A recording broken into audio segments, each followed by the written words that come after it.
सारे के सारे इलेक्शन कैंपेन में घुसपैठ को लेकर, डेमोग्राफी चेंज को लेकर आवाज बुलंद की जा रही है और ये चुनाव का एक बड़ा मुद्दा भी साबित होता हुआ नजर आ रहा है। क्या कांग्रेस इन्फिल्ट्रेशन को, घुसपैठ को कोर इशू मानती है? पूर्णिमा जी, सबसे पहले तो सभी पैनलिस्ट को और पूरे देश को मेरा नमस्कार।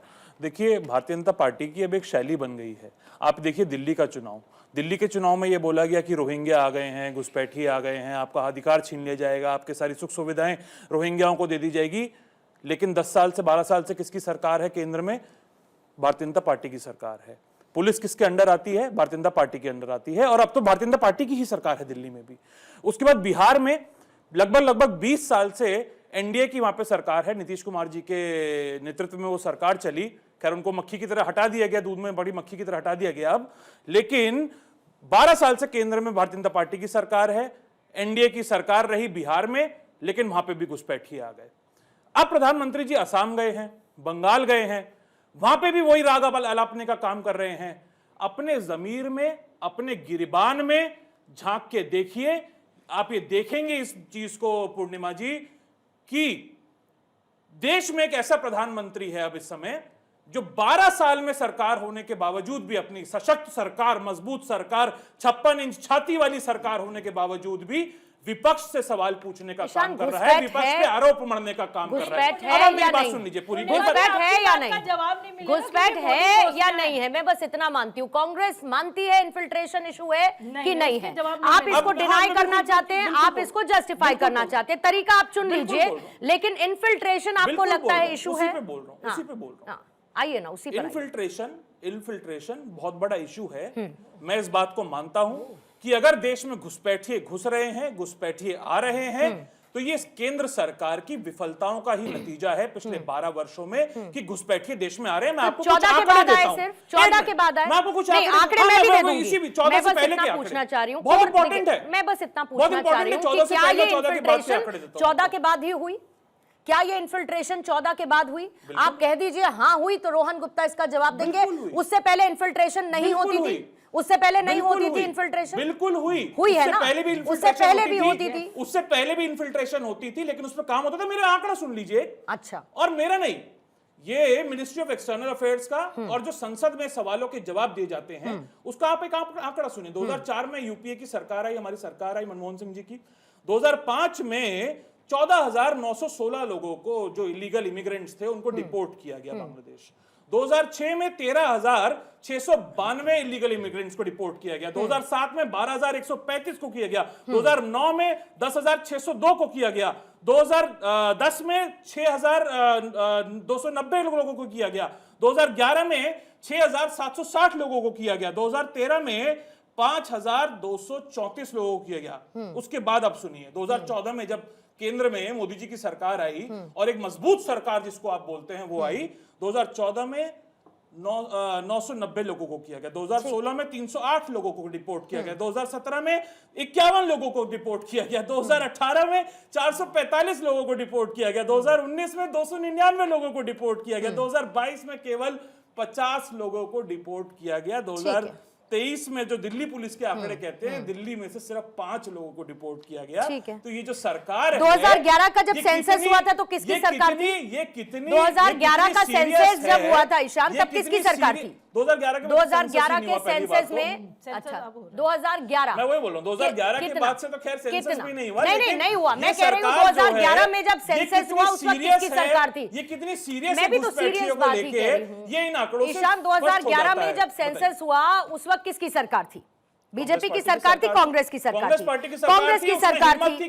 तो जो डेमोग्राफी चेंज 1951 में 20% का था, 2011 के सेंसस में वो 27 से 30% गया कि नहीं गया? ये बताइए, तो हुआ कि नहीं हुआ? अब आप नंबर्स पर खेलिए।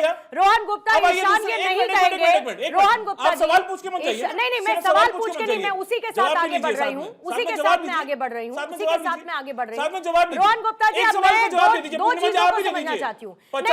50 किलोमीटर तक ईशान, अगर अभी मैं एनआरसी का मुद्दा उठा दूंगी तो आप लोग बिल्कुल फिर उठाइए, जवाब NRC नहीं दे का पाएंगे, मुद्दा भी मैं उसमें जवाब फिर दूंगा। आप अपना स्टैंड क्लियर नहीं रख पाएंगे। आपको बिल्कुल घुसपैठिए stand भी clear हटने रखूंगा। चाहिए, ये भी आपकी मांग है। बिल्कुल stand हम clear एनआरसी रखूंगा। पर साथ भी नहीं आएंगे, ये भी हमारा टेक 50 है। किलोमीटर तक अगर देश की सीमाओं की रक्षा की जिम्मेदारी है तो वो बीएसएफ की है, वो केंद्र सरकार के अंतर्गत आती है। अगर घुसपैठिए घुस रहे हैं, जितना फोर्टिफिकेशन बांग्लादेश बॉर्डर का, भारत और बांग्लादेश बॉर्डर का कांग्रेस पार्टी की सरकार ने किया 2004 से 14 के बीच में, रोहन गुप्ता जी मुझे बताएं कि उनकी सरकार ने कितना फोर्टिफिकेशन ऑफ बॉर्डर्स किया वहां पे। ठीक है, ठीक है रोहन गुप्ता जी, सारी की सारी घुसपैठ के इन्फिल्ट्रेशन के इशू पर नैरेटिव बिल्डिंग चल रही है।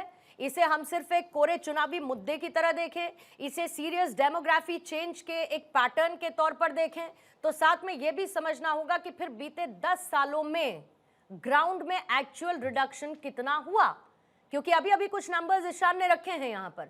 तो अगर आप घुसपैठ का मुद्दा उठाएंगे तो ये भी बताना होगा कि सेंट्रल से लेके स्टेट में जब जब की सरकार रही तो फिर हमने एक्चुअली घुसपैठ पर क्या किया। बिल्कुल, आपने अच्छा सवाल पूछा और इसका मैं पॉइंट वाइज जवाब दूंगा। 2016 में जब किरेन रिजिजू जी ने संसद के पटल पे रिपोर्ट रखा, तब विविध सोर्सेस से मालूम चला कि देश में 2 करोड़ घुसपैठिए, जो बांग्लादेशी घुसपैठी, वो कहीं ना कहीं रूप में डॉक्यूमेंट बना के कहीं पे हैं। ये 2016 की रिपोर्ट थी। उसके पहले की जो सरकारें थी, ये 2 करोड़ का आंकड़ा कहां से आया? जितनी भी कांग्रेस की सरकारें थी या जितनी भी सरकारें थी, कहीं ना कहीं उन्होंने घुसपैठियों को पनपने दिया इतने सालों तक, ठीक है। उसके बाद में आज भी जब ये सरकार आई, मैं आपको आसाम का एक एग्जांपल दे रहा हूं कि वहां पे 1200 किलोमीटर की बॉर्डर सील करके एंश्योर किया गया कि एक भी घुसपैठिया वहां पे 10 साल में एंटर ना हो। पश्चिम बंगाल में अभी देखा होगा आपने कि सरकार ने कहा कि बीएसएफ ने जो जगह मांगी बॉर्डर पोस्ट सील करने के लिए 400 किलोमीटर में, वहां पे जगह भी नहीं दी गई ममता बनर्जी द्वारा। और उसके खिलाफ मुझे बताइए कांग्रेस पार्टी ने क्या एक भी स्टेटमेंट दिया? नहीं। ये इनकी इच्छा शक्ति है कि घुसपैठियों को आने दो, 2 करोड़ को आने दो और 50 निकालो और फिर दिखाओ, देखिए हमने कर दिया। अरे हमने घुसना ही नहीं दिया भाई साहब। और जो भी घुसे, जहां पे भी बांग्लादेश में, आपको पश्चिम बंगाल की बात कर रहा हूं, जब एसआईआर की एक्टिविटी हुई, जब लगा सबको कि उनके नाम कट रहे हैं, वहां पे पुश बैक कर करके वहां पे हम आंकड़ों के लिए वेट नहीं कर रहे थे। हमारे लिए देश महत्व है कि हमने 50,000 को जाने दिया और देखिए हमने तो 500 वापस भेज दिया। अरे ये क्या तरीका है? ये कोई आंकड़े की गेम है क्या? ये देश की सुरक्षा का मामला है और आपने हमेशा 60 साल तक उसके साथ खिलवाड़ किया। मुझे बताइए, एक भी बात ममता बनर्जी के सामने इन्होंने सवाल उठाया? इतना बड़ा मुद्दा चला, इतनी बार प्रेस कॉन्फ्रेंस हुई, क्या as a national party Congress party को नहीं बनता था कि अगर ममता बनर्जी ने बीएसएफ को जगह नहीं दी तो कांग्रेस पार्टी भी इस मामले में बात करती है, अगर राष्ट्रीय सुरक्षा की बात करिए? नहीं करना है। यही फर्क है आपकी इच्छा शक्ति और हमारी इच्छा शक्ति में। मैं चैलेंज के साथ कहता हूं, आसाम में 10 साल में घुसपैठ की घटना हुई है, मुझे बता के दे दे। ये इच्छा शक्ति और काम करने की स्टाइल में फर्क होता है। आपके लिए आपकी राजनीति राष्ट्र नीति से ऊपर है और इसलिए जनता आप पे भरोसा नहीं करती। कौन से आंकड़े दे रहे हैं भाई साहब? आपकी इच्छा शक्ति नहीं है। अगर आपकी इच्छा शक्ति होती तो आप एसआईआर का विरोध नहीं करते। अगर आपकी इच्छा शक्ति होती तो पश्चिम बंगाल में ममता बनर्जी का विरोध करते। अगर आपकी इच्छा शक्ति होती तो बिहार में जो एसआईआर हो उसके खिलाफ वोट चोरी का आंदोलन नहीं करते। हर जगह आपका झूठ पकड़ा गया, फिर भी आप झूठ बोलते गए, जनता को बरगलाते रहे, झूठ पे झूठ। कब तक जनता सहन करेगी? आपको प्यार है घुसपैठियों से, मालूम है जितने वोट बनेंगे वो आपको ही जाएंगे और इसीलिए आपकी तुष्टीकरण की राजनीति देश की राजनीति के ऊपर चली जाती है। यही तो आपत्ति है। कहीं तो रोकिए, कहीं तो राजनीति को रोकिए, कहीं तो अपनी आत्मा को पूछिए कि क्या हम देश के लिए सही कर रहे हैं। कब तक राजनीति करते रहेंगे आप लोग? बताइए श्याम। देखिए, जो अभी बिहार की इन्होंने बात करी, एसआईआर का विरोध कांग्रेस पार्टी ने किया, हमारे घटक दलों ने किया, उसमें आप ये बता दीजिए बिहार में एसआईआर हुई? आप कहते हैं बड़ी अच्छी तरीके से एसआईआर हुई। हालांकि राहुल गांधी जी ने कई प्रेस कॉन्फ्रेंसेस करके बता दिया कि एसआईआर जो हुई बिल्कुल बोगस तरीके से वहाँ पे एसआईआर हुई।